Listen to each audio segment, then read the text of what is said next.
I just discussed the relativistic time dilation for a vehicle less than the speed of light.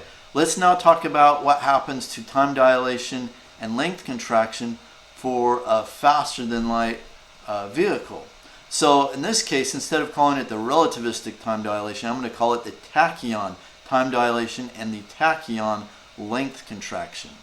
Now the equations you can see here look very similar to the relativistic ones, except that in the denominator we see that there has been a reversal of the warp factor. It is, instead of being 1 minus the warp factor, it's now warp factor minus 1.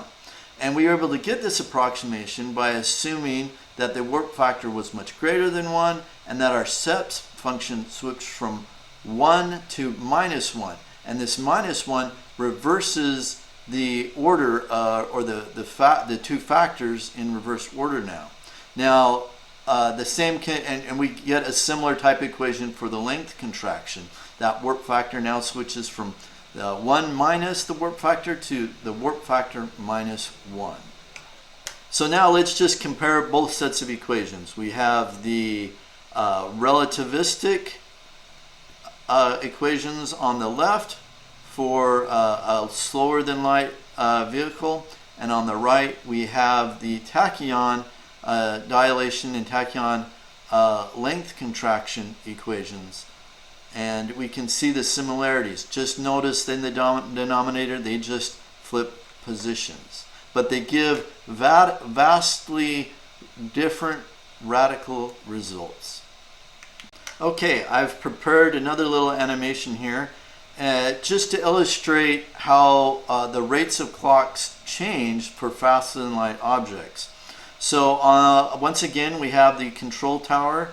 I have a twin there, for example, who's running all the radar systems and tracking my flight. He has a clock, and notice that it is still running normally like we've shown in previous slides. Now here on the right I have a set of green clocks. Now due to the effects, the weird effects of tachyons, these clocks will appear to run backwards compared to for someone at mission control observing my spacecraft as it's traveling along. So we're gonna, so I'm gonna play. We have 4 little ships here. That first one launches at 0.9, at 1.1. The next one is about 1.2, 1.4, up to a warp factor of, let's see what it is. Sorry, it's running slow. 1.8. So the factors I chose were 1.1, 1.2, 1.3, and then 1.8. And you can see that for each of these, the clocks run slower as we run backwards. Sorry, the clocks run slower and backwards as we approach the speed of light, and that the rate continues to run backwards but tends to speed up. Now the interesting thing is you'll notice that the 15-second clock is running backwards at the same rate of the clock at mission control that's running forward.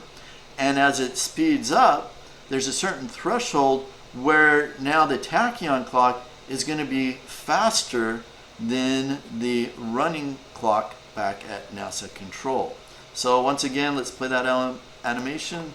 There goes the first rocket, 1.1 warp factor, say 1.2, 1.4, and then 1.8.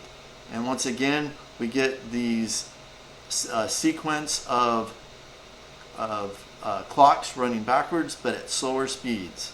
I'm excited to announce the premiere of my new documentary film, Time is a Fluid That We Ride to the Stars.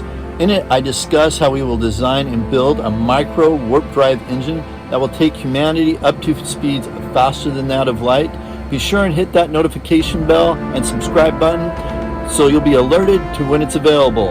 Until next time, see ya on my channel, Hyperdrive X.